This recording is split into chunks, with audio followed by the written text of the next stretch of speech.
Good evening, Vasters. Puppeteer here. Going to do tutorial number 12.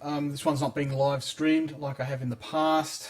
I'm finding it much easier just to record these directly and saving me so much time on editing. So for the time being, I'll be doing the demos this way. There's some new version of software that's out, and when I get a new webcam, there's probably an easy way that I can stream and do these at the same time. But until that happens and until I can afford a new webcam, we're going to just stick with the recording ones. This isn't a micro tutorial. For those of you that don't know what the micro tutorials are, they're a series of tutorials I've been doing for all of the subscribers over at Mastering Vast Forums. So it's at forums.godlike.com.au. If you head on over to there, and if you pay for a subscription, it's only $6 a year. So if you're in the US or Europe, it's actually even cheaper because it's $6 Aussie, which is about the cost of a cup of coffee over here.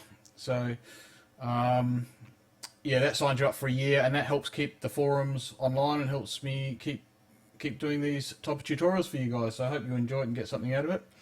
What we're going to be covering today is the Shaper. And this is my second go at this tutorial. I recorded it all and was very happy with it, and then was watching back, and there's one of the scenes didn't have any audio in it, so you missed out on half of it. So I'm doing it again. But the good news for you guys is I've had a practice now, so hopefully this is going to be a little bit smooth. Well, the last one was pretty smooth, but hopefully this will be even smoother. Shapers are one of those unique things on Kurzweils that you know, have been around since K2000 days, and you know, some people use them and love them, and other people don't really understand them and don't use them. And I think, or they dial them up and get some horrible noise out and say, "Oh, I'm never going near that again. What would you ever use that for?" So what we're going to do today is we're going to go through the various shaper algorithms that are available on the PC3, on the Forte, the K2000, K2600. All those, we're going to go through them and have a look at them. I've got a little modeling app up so you can actually see visually what the Shaper does.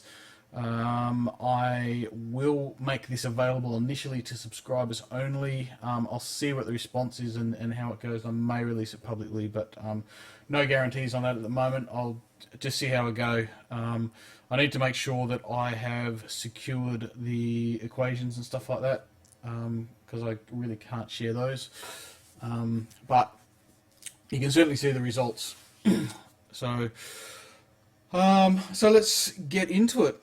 We'll start off, I guess, talking a little bit about what the Shaper is, what they do, and then we're going to go in and have a look at the different shapers, what they do and how they respond, and finally we're going to have a look at, I'll give you some tips on how to use them. I'm not going to go through programming examples in this tutorial because it would just go on for a long time.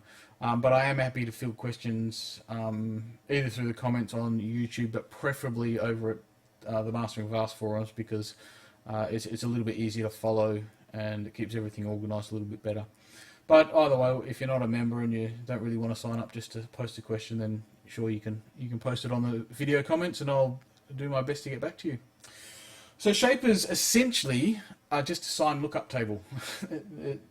There's not, from a mathematical point of view, there's not all that much to them at the initial pass. So what happens is that all the that a sample can be, whether it's a 16-bit sample, let's say a 16-bit sample, so there's 65 odd thousand values that it can be between the lowest amplitude and the highest amplitude. What happens is that each of those values is mapped to a sine function. So the lowest one, as it moves up. Well, let's have a look, and I'll show you what I mean. So let's have a look at, this is the little model that we've made.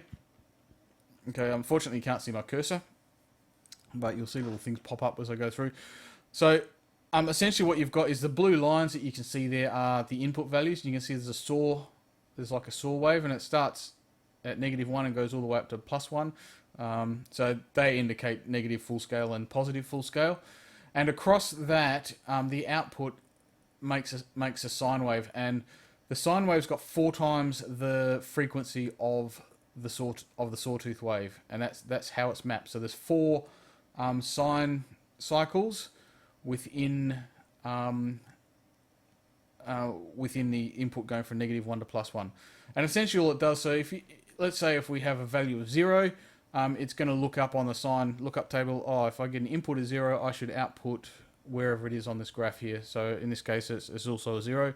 But if you get a 0.5, it's going to map out to whatever it is, wherever it meets those sine curves. Okay, so that's essentially what it does. It's not a very complicated thing, but it has big ramifications on how you can control and what you can do. Now, I'll start from the outset saying that the shaper is very... it is adjusted both by the input gain or the amplitude and also the amount parameter. They're the 2 real things that you've got control over. Because it maps the inputs to the outputs, you can just feed in any sample value and you're going to get an answer out, and it might not correspond to it. So let's just have a look what happens when we decrease this gain. So let's decrease the gain 6 dB, and you see what's happened is that sawtooth wave still got the same frequency, but we've now halved the frequency of the output of the sine wave that comes out. If we take another 6 dB off, you see it's halved again, and I think if we go even lower than that, it resets now, so it's lower and lower frequencies. The outputs of these aren't actually stepped; it's just the resolution that I've done the modelling at for my calculations to make it all Excel friendly, so that I haven't got mammoth spreadsheets. But they are smooth coming out. It's just that the way that these are represented on here is a little bit different. Okay, so let's demonstrate this. Let's have a look at the shaper, and I'll show you how I've set this up to do this. Oh, one thing before I go any further, the shapers were designed on the K2000 initially, and they're designed to work with the single block DSP functions. So the saw single block one, not the anti-aliased ones. If you use the you can use the anti-aliased oscillators, but you will hear artifacts on it, and it's like a crackling at the top end. It's because of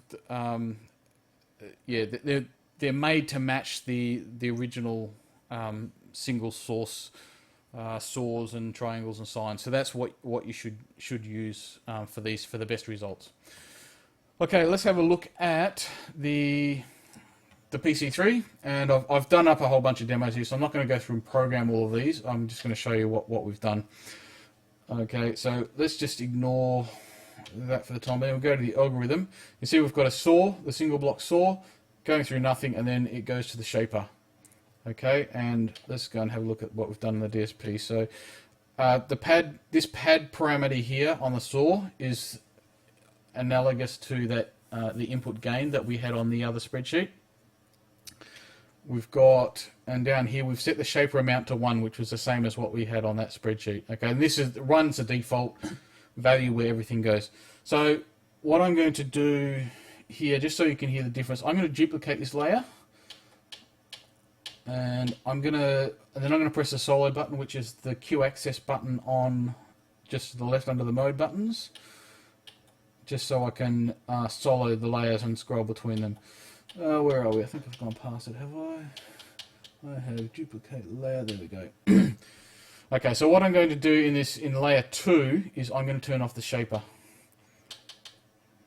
Okay, so let's just set this to nothing. Okay, so I've now soloed this layer, so I'm going to play the middle C. Okay, and if I go to the other layer, okay, it's got a much higher frequency. So we can go and have a listen by taking this pad parameter down, and you'll be able to hear the impact of changing the amplitude and what impact it has on the frequency of the sound. So let's go down to the pad. This is the middle C again. Let's duck it 6 dB, drops an octave, and then duck it another 6 dB, another octave, and we take another one. Okay, now we can start hearing those that buzzy sound, because as we go back to here, when we take this down to minus 18 dB, you can see that it looks a little bit again like the saw wave. So it's coming back in. It's now got the frequency of the saw wave. It goes from -1 up to +1. It's curved. It's not quite straight. And the other thing, this is what I was saying before, is that the input amplitude doesn't necessarily match the output amplitude. So here we've got a very small input amplitude, but the output amplitude is full range. Okay, so input gain is really, really important to the outputs of shapers. It can have dramatic effects. And one of the things that you can do, and one of the strategies, is you can put some sort of block before it, like a gain block, or something where you can modify the gain and you can map controllers to it, and you can now control frequency directly. Okay, so that's the first real control that you've got. So let's just stick this back to might set it to -6 dB so we can see what's going on. The other one for the shaper, I've got all the algorithms here, is the amount parameter. That's this one here. Dropping it lower, okay, you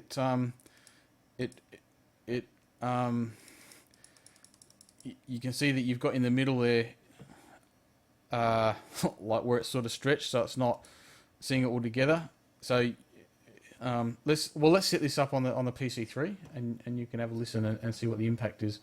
So we're at a shaper amount. Let's set this to 0. Sorry, -6 dB. And we've got this at 0.41.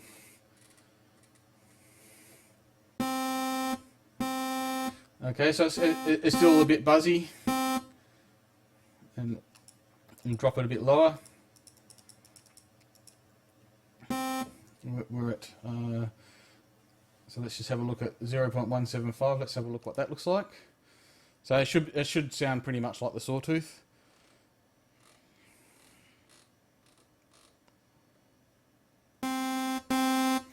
And as we bring this up, oh sorry, I should do it so you can see. I'll just go back to 175.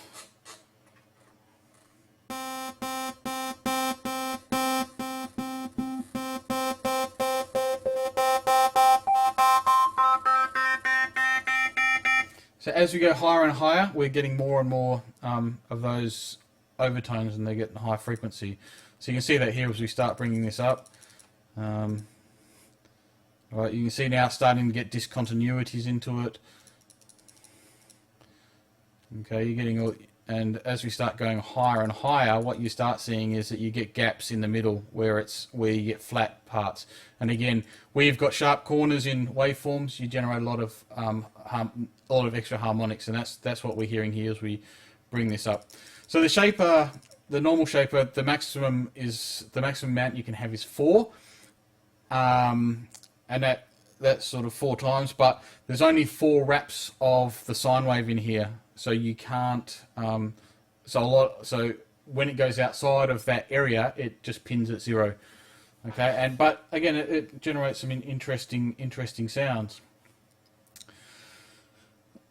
Okay, so that's I guess the shaper parameters that we've gone through and had a look. Now I guess the other thing that you can have a look at, if we go and set this to 0.25, wherever it is,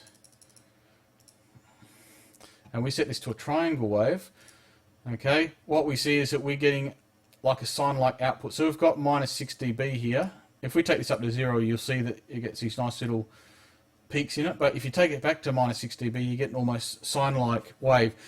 Now this is, I guess, one of the little programming strategies I wanted to impart to you.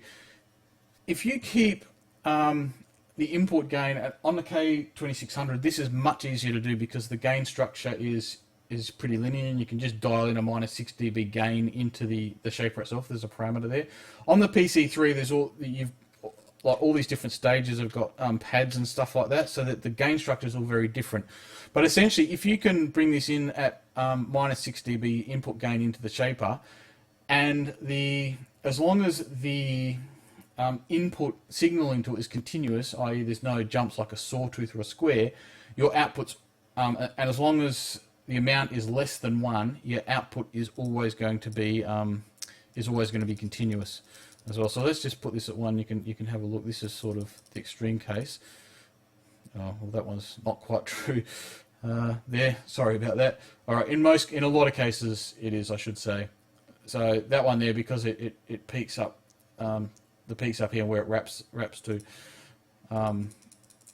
it doesn't quite work. But down at these lower ones, okay, 0.25 is the one I wanted to use because this is what makes it very, very close to a sine wave. But I guess the point I'm trying to say here is that you can use these shapers in much more subtle ways with lower gains and lower amounts on them, so they don't have to sound always harsh.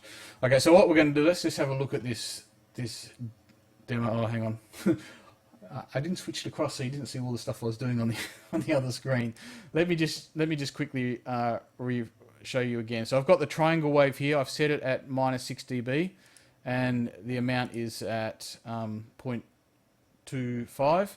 Okay, so as we bring this up, you see you start getting these little peaks in here. But at the 0.25, essentially what we've got is we've turned a triangle into a sine wave. Okay, and you can do things just by taking these down a little bit, and you see the shape just changes very subtly. And I'll show you later with one of the other shaper algorithms. You can do this thing where you can morph an almost square wave to a sine wave. So they're really good. You can use them in subtle ways just to slightly morph the sound just by making very small changes to the amount parameters. So let's have a look at this on the PC3, and I've actually recreated this input or this scenario on the PC3. So let's have a listen to it. So we'll just go. I'm just going to take you through and show you. So again, in the on the algorithm page, I've got a triangle wave going in through nothing and then to a shaper. And if we look at the DSP control, I've taken 6 dB pad off the triangle, okay, and I've set the shaper amount to 0.25. So let's just play a note, okay, and again you can hear that's a sine wave. All right, it's very close to a sine wave, and as we pull this up, you start hearing those extra harmonics coming in, which is all those little peaks that you start seeing coming in and out.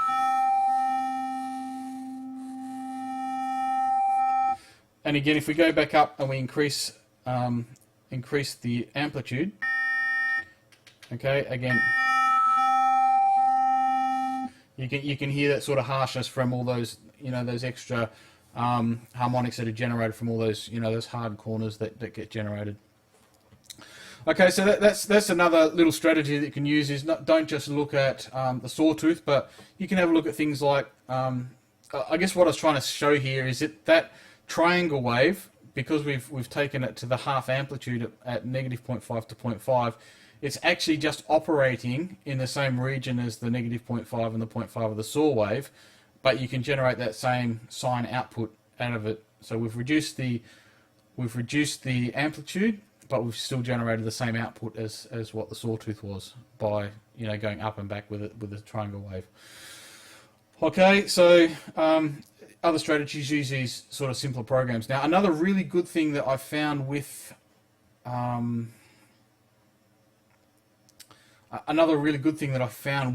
that works really nicely with the shaper is using partial waves or partial input. So let's just go back to here. We'll turn this off.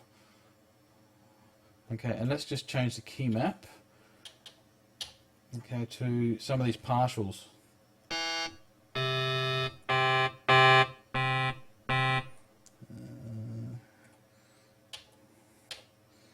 Okay.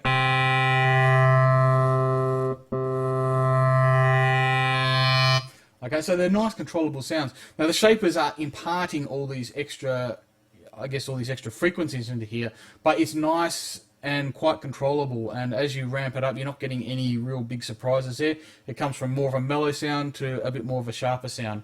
And you can do things like you can map this to mono pressure or to amplitude envelopes or envelopes or LFOs or whatever you want to give these sort of this harshness or these extra harmonics to these things. Now, with simple waveforms like the partials, and a partial is really just different sine waves. So it's just different sine waves at frequencies of the fundamental that are all stacked. And so they really are quite a simple waveform, but those and a lot of these other waveforms, by adding the shaper to it, you can make, I guess, less subtle changes to what you otherwise do.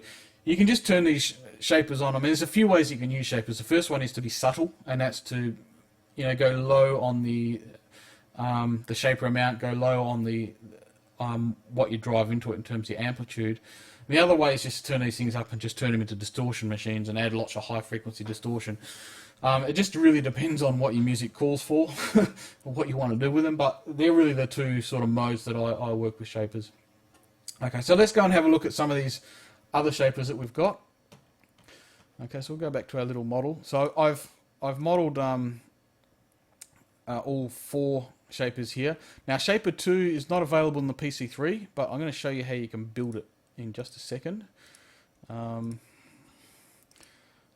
It is a lot more complex. It does a lot more processing than the first one. The results are a bit more unpredictable. You can see here that with a triangle, we'll just put the sawtooth on. You can see that it wraps a lot more, and you get a lot more activity. Yeah, if we take this down again, this sort of drops the frequency. You can see that it's a lot more complex. Now, what shaper 2 is? Now it's a single block DSP function on the K2600.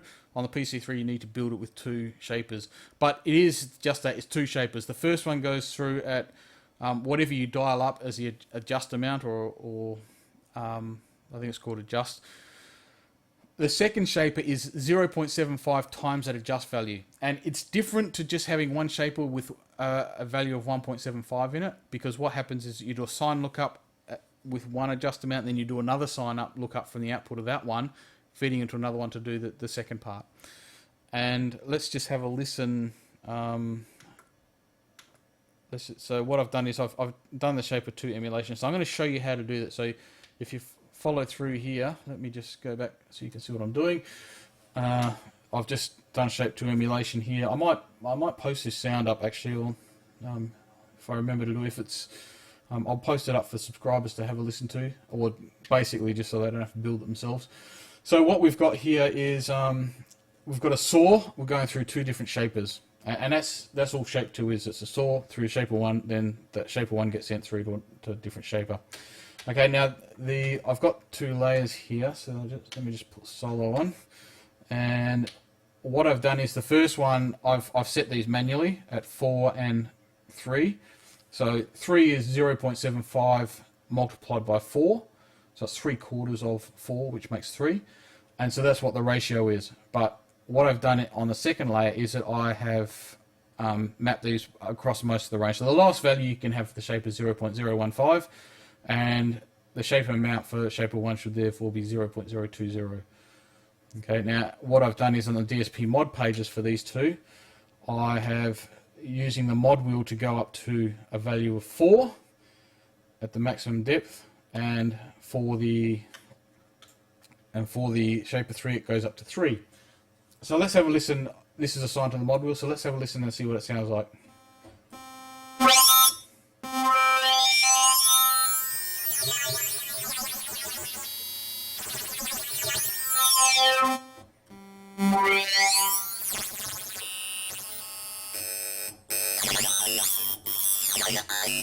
So we're starting to clip there, so I might just see if I can turn down, let me just see if I can turn down some of these gains.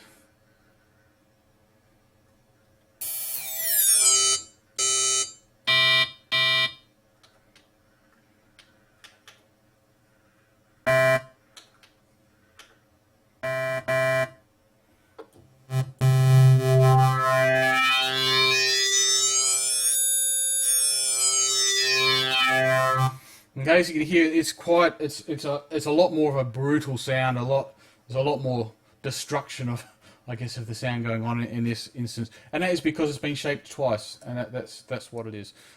So that's how you build it. If you want to build shape 2 within the PC3, you've got a program that uses it out of the K2600 or the K2000 and you can't find the block, that's how you build it. Okay, so we're going to move on now to the next one, and this one is the 2-parameter shaper. Now this one is a bit of a nightmare. This is really quite a complex block. There's a lot of processing going on, and this is not just one step. It is a single. I think there's more than one shaper even in this one, but they operate in very different ways. So I'm going to take you through essentially how this works, how it calculates the output given the input. But for 2-parameter shaper, really it's trial and error is really what's going to get you results. So if we look at this at 0, you're getting all these really weird and wonderful shapes happening.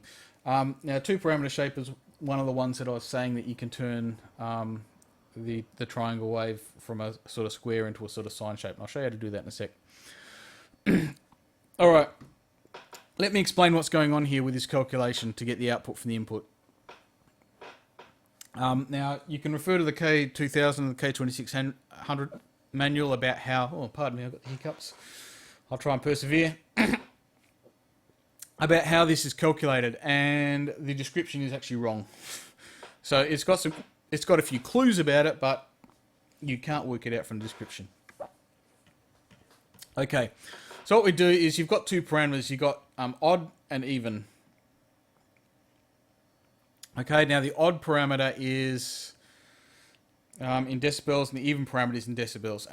And what happens? Oh, pardon me. Now I'm just going to take a quick break and come back. I'm just going to. Oh, pardon me. I'm going to have a drink of water, and I'm going to continue on with this. I'll be back just shortly. Hi, Vasters. I'm back. Just had a little break and a bit of water. Hopefully, the hiccups are gone. So we're going to get back into the 2-parameter shaper. And so I was just describing what it is. So essentially what you do, what the calculation does on the 2-parameter shaper is it takes the input, okay, and then it splits it. It keeps the value, but it sort of copies it and does processing on one part and processing on the other, and then it combines them back together. Okay, so what it does is it takes the odd value that you've got, and you can see we've got odd and even here. It takes the odd value and it multiplies it by the input value. Okay, and that's the part that it does there. With the even one, what it does is it squares the value of the input. So anything that is below 0 then becomes plus 0. So you can start introducing DC offsets, particularly on the positive direction. So it squares it and multiplies it by the even parameter, and that's the first bit. Then what it does is it adds those two together. Okay, and then that's just weird. Okay, and then what it does, it then applies a lot of gain to it, like heaps and heaps of gain. And what it does is that makes it multiplies the value so they go out of range. Then a wrap function is applied to it, and what the wrap does, we've done a tutorial on wrap, or the subscribers have. There's a wrap tutorial. But essentially what the wrap does is that anything that's above full scale, it wraps so it's at negative full scale, and then it continues on its journey, and it just keeps doing that. So if what it can do is so in the graph that we've got here, if it hits the 1 value and it's still going up, what it will do is it'll wrap it around to -1, then keep going up there. And the same if it comes down. If it hits -1, it wraps it back up to the +1. Okay, so that wrap function is applied to the combine, odd by input, even times the input squared, added together. Then they put a wrap on it, or then they put the gain on it, then they put a wrap on it. And then what they do is they take the output of that wrap, and that value is then looked up on another sine table. So it's essentially another shaper is applied to it. Okay. It's, I guess, a little bit, it's quite a complex little thing, but it generates a lot of very interesting shapes, particularly at low levels of even. So if you start pulling the even value down, you can start getting some very interesting shapes out of simple inputs. Okay, so let's just have a look at a few of these. I'm not going to go through and program all of these. We'll have a look at it on the we'll do probably one or two. We'll have a look at on the PC3, but let's just have a look at it. The easiest way to see it's in this graph, but it's very much a trial and error thing. So the first one that we're going to have a look at doing is like a rectified sine wave. So we're going to put a triangle into it. Again, the triangle, the sine, they have massive differences in the sawtooth in the outputs, and input gain again has got a big impact as well. So you can sort of see like the big impact that the input gain has on these. Okay, so what we're going to do is we're going to put we're going to set the odd at -5. Now, odd has much less of an effect than even. If you turn up even, it's gonna completely mess with. Let's do it in fact. So that's 5 on the odd. Let's set this back to 0, and we'll put 5 on the even, and you'll see how much more impact even has. Okay, so let's set this to -5 on the odd, and we're going to set this to -50. Okay, and what we've got here is from a triangle wave, we've generated this. It's like a rectified sine wave. Okay, so that's one little preset. We'll have a listen to this. I'll set this one up on the PC3 so you can have a listen. So let's just go and have a look at it first of all. So we've got the algorithm sine wave into 2-parameter shaper and then on to none. So the DSP controller, I've got these set up. One, let's just set this at -5 and at -50. And algorithm, I need this as a triangle actually. Okay. Okay, so that's sort of the other one. The next one that we can have a look at, let's just go back and we'll put this in, is again, leave this at -50, but let's take this one up to 1, and if we change it and we put this onto the sine wave, okay, and what we do is we've almost got like a sine wave here, and if we boost this up to 4 dB, just add 3 dB, you can see that this is much more of a square-shaped wave now. You can even push it a little bit further, and you can start seeing these little peaks come down. But it does sound like almost like a morph between a sine and a square wave. So let's build this in on the PC3. So I've changed this to sine. We'll go into the DSP. Let's set this to 1. Okay, the DSP mod, I've set data to add 4 dB to it. So let's have a listen.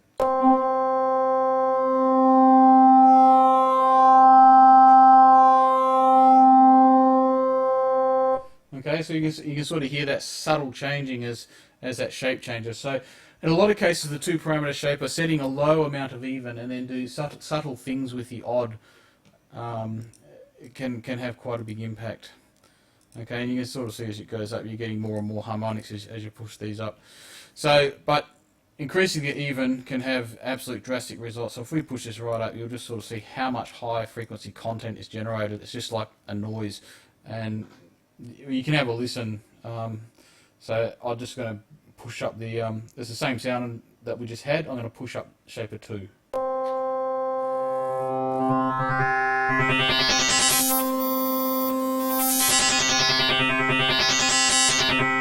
Okay, so you can hear it's just making so much noise and so many overtones and extra high frequencies that get generated.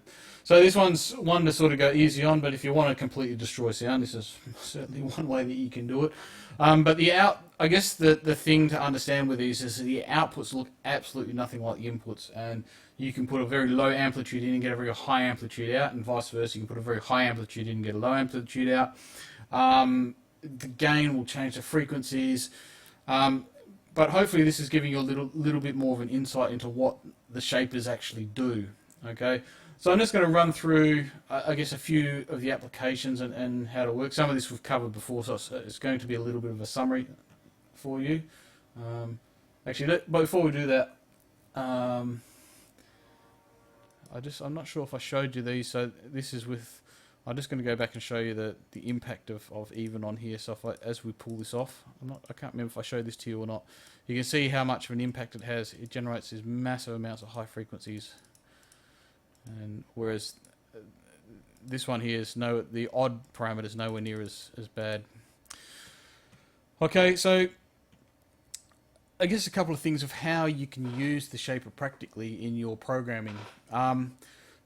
the first thing to understand is that simple waveforms seem to work best. You can apply it to anything. You can apply it to samples or any of your waveforms. But simple waveforms like partials work really well. Saw, square. Square doesn't work so well with this. You can use it, but because it's only really got two values, it's only going to jump between the two values in the shaper. So it doesn't really do all that much. I mean, you can get some effects off it, but they tend to be, a little bit all over the place.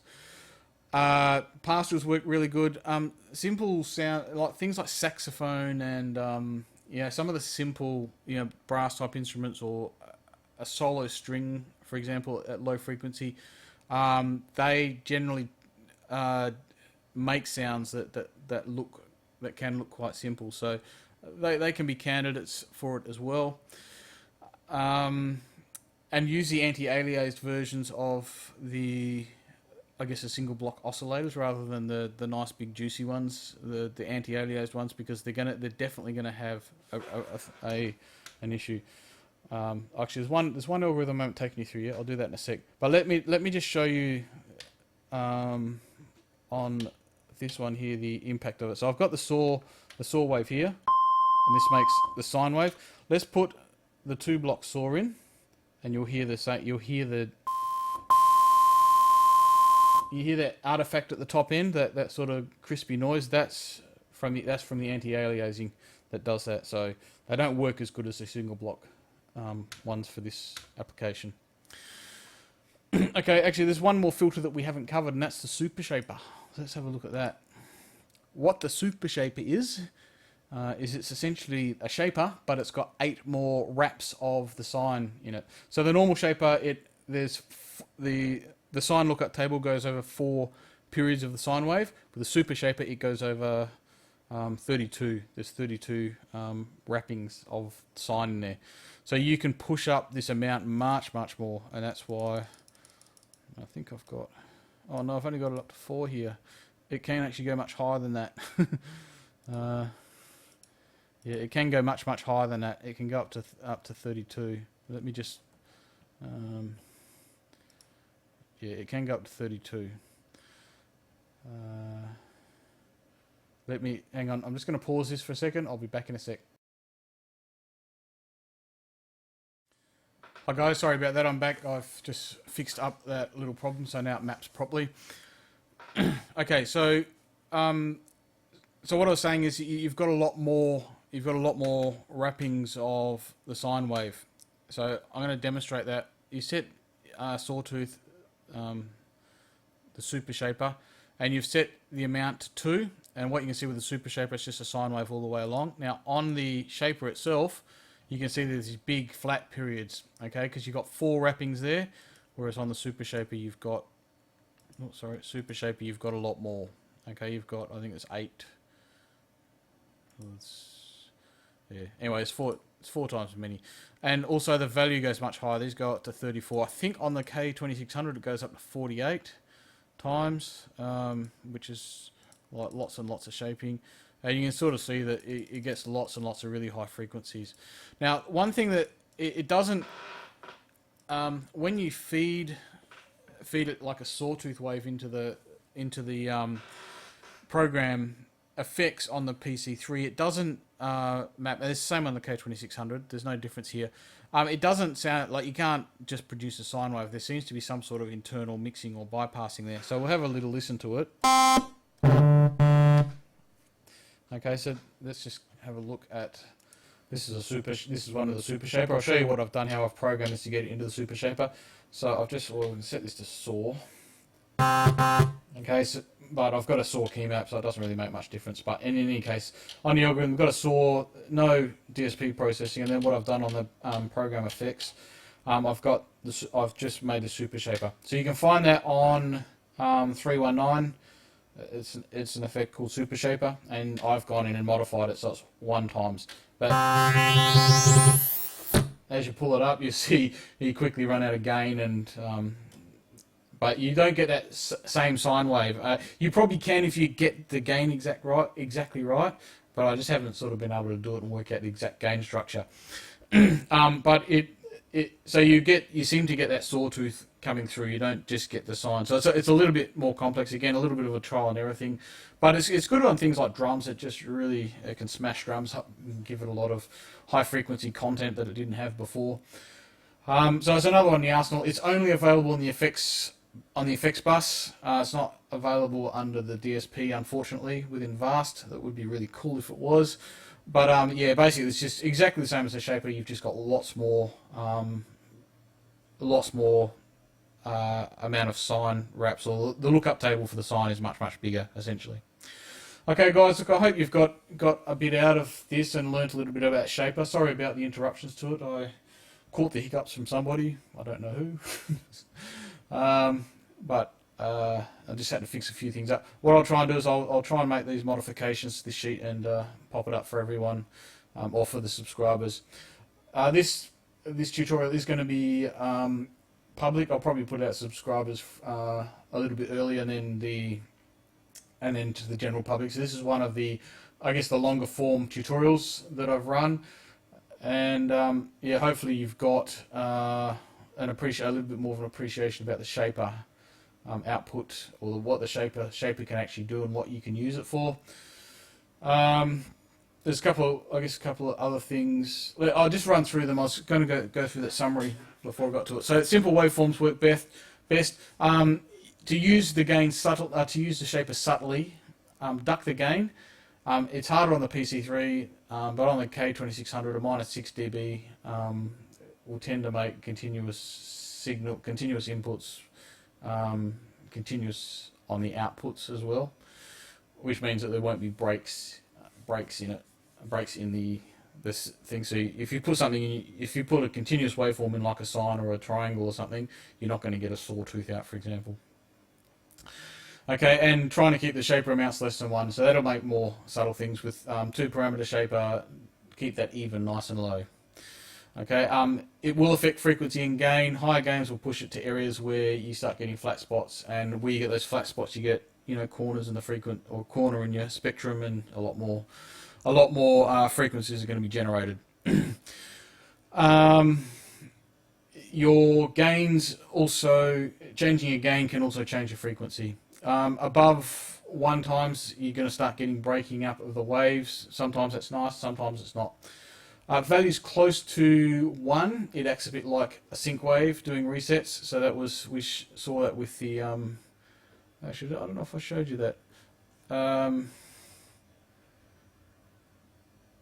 So this was in, so if I set this a saw with a Shaper, and if I set this to -12 dB, I can't remember if I showed this to you or not, and set this to 1 times.